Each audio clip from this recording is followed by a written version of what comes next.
Good morning. Ha? 2:30 nag-alarm? Ayan. Nag-aayos sila ulit.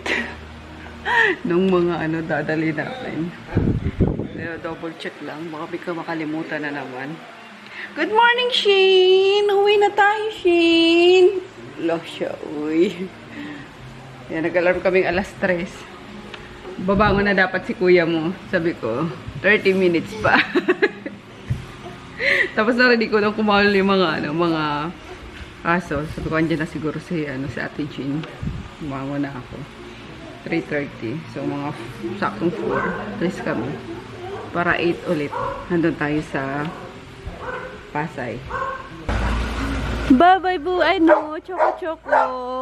Pagaling ka, Choco, ha? Ha? Pagaling ikaw dito, ha? Jesus! Yan. Alis na sila, mommy. Hindi ka naman natulog dito sa mo. Gusto mo dyan sa sahig. Sus! Bye-bye! Bye-bye! Bye-bye ka kay Choco-choco. Ay! Ikaw!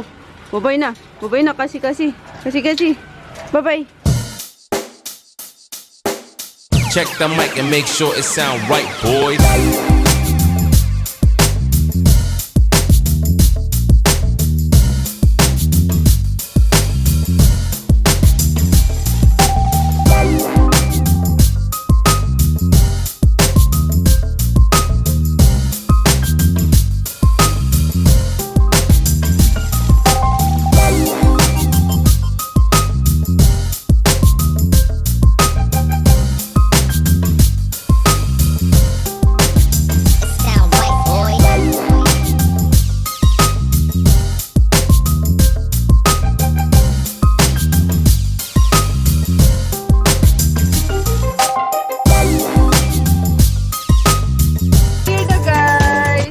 Adela na kami. Ayan, time check, it's 7:28.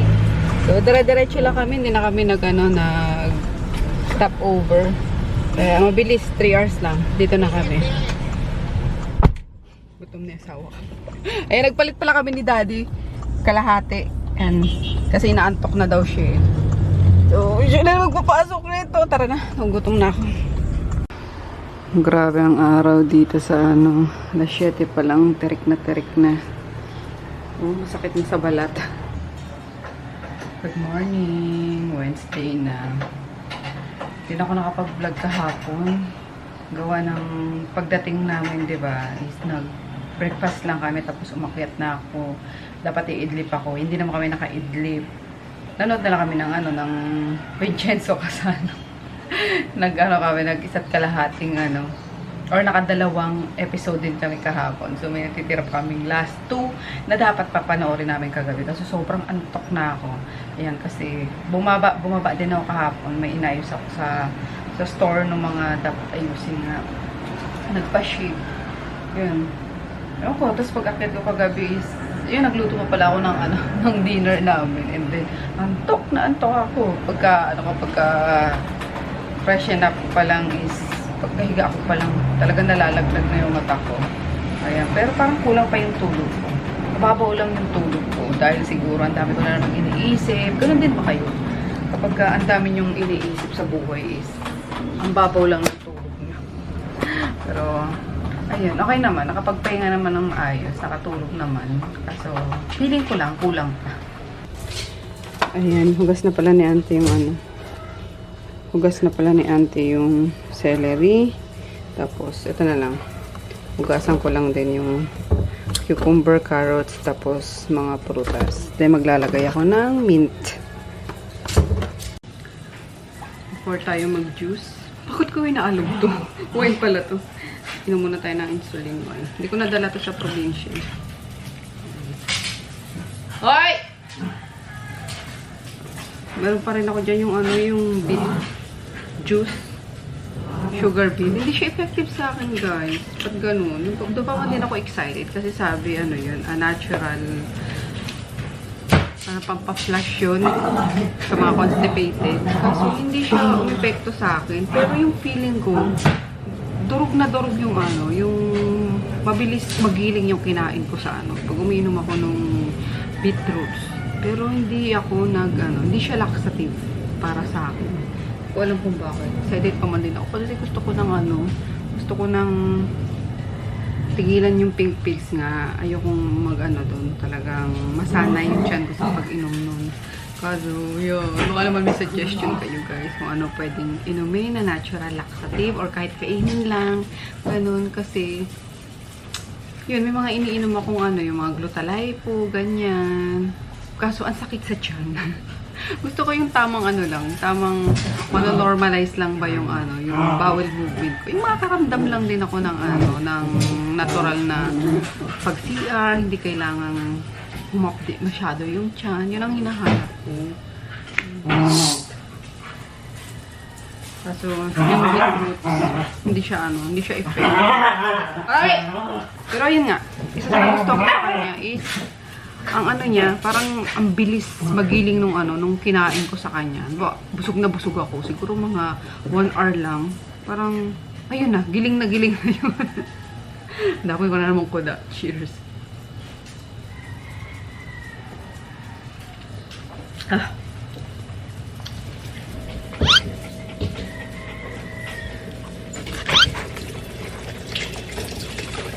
Ano na naman yun, burger? Gusto mo na naman ito, burger. Okay. Sige. Ipilit nyo. Mamaya.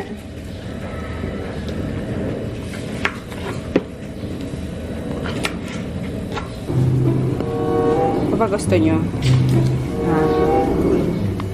Morning. Sino namang gulay? Ouch!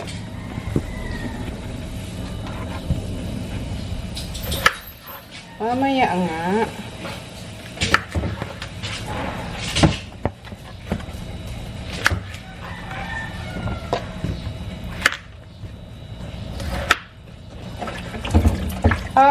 Apple.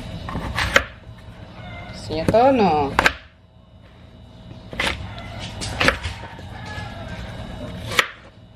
Hindi, yung mais na lang bibigay ko sa inyo.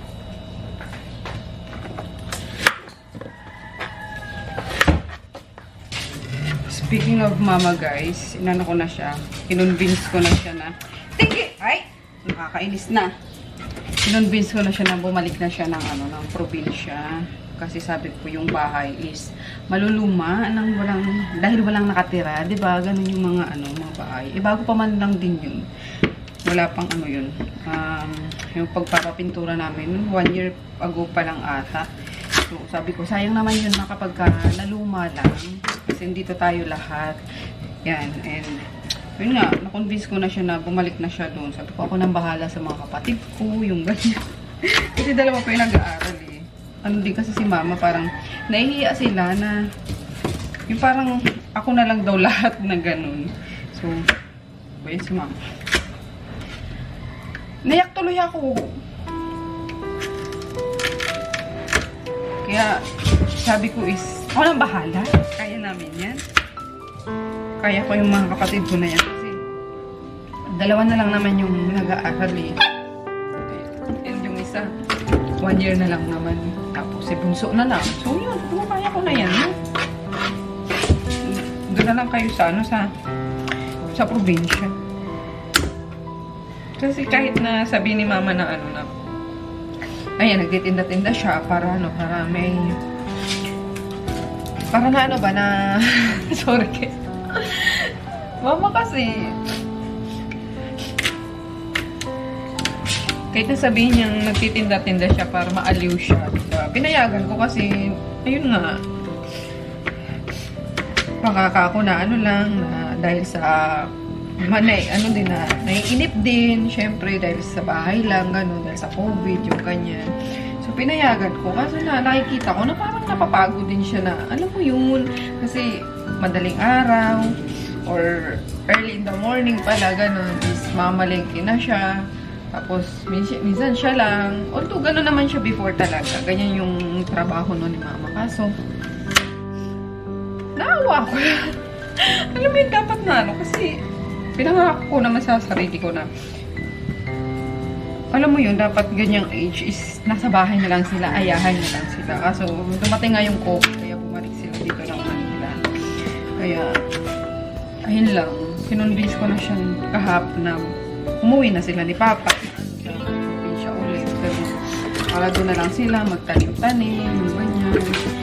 Kami naman yung magsusupport sa kanila. Kasi yung iniisip ni Mama is yung dalawa kong kapatid na nag-aaral.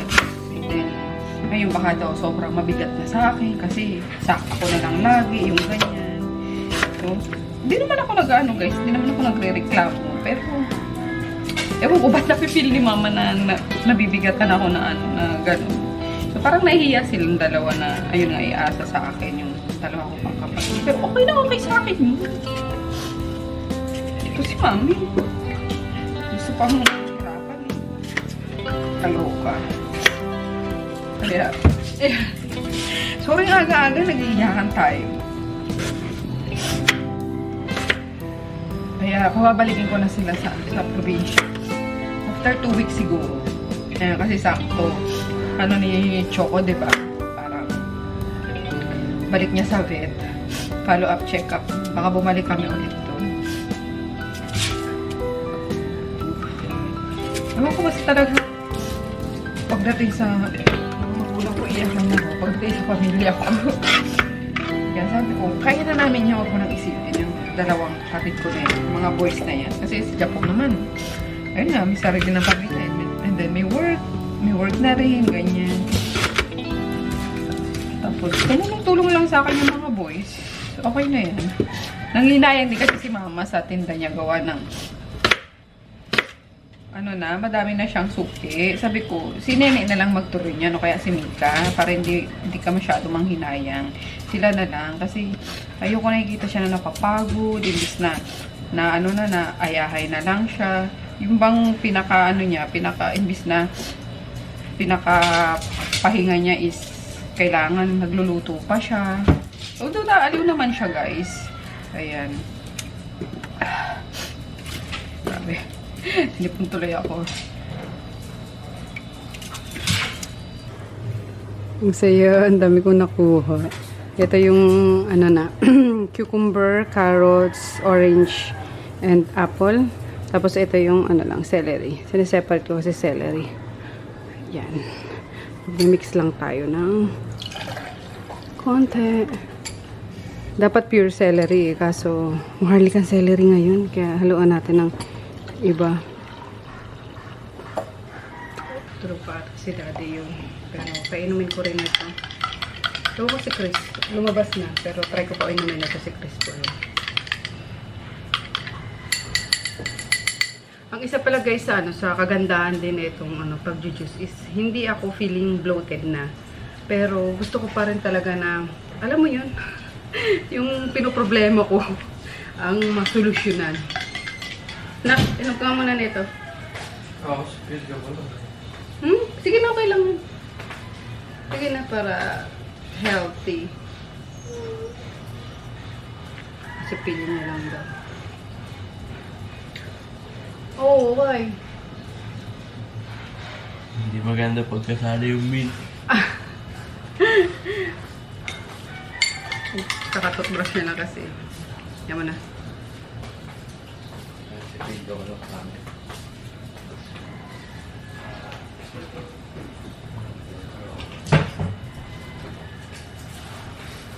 Gary!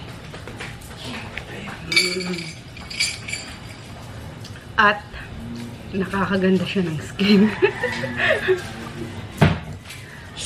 Lalo na tong celery daw. Nakakaganda daw talaga to ng kutis. Kaso lasang kapag ka-pure siya guys, lasang hindi mo carry. Ganun. Kain tayo guys. Karapay lang. Yung sourdough. Ayan. And ham. And avocado. Meron pa tayo dito corn and kamote. Kain. Kain tayo. Labong and kamote lang. Labong. Charot. Diet.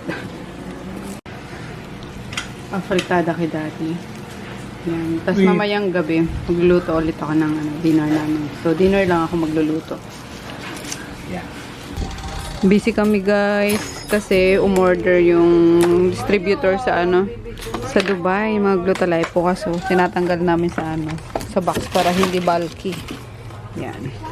Ito si Mama tsaka si Shane. Naughty! Ah! Naughty! May may milk melon pa, may Naughty! ganto. Basta maraming order. Kaya busy.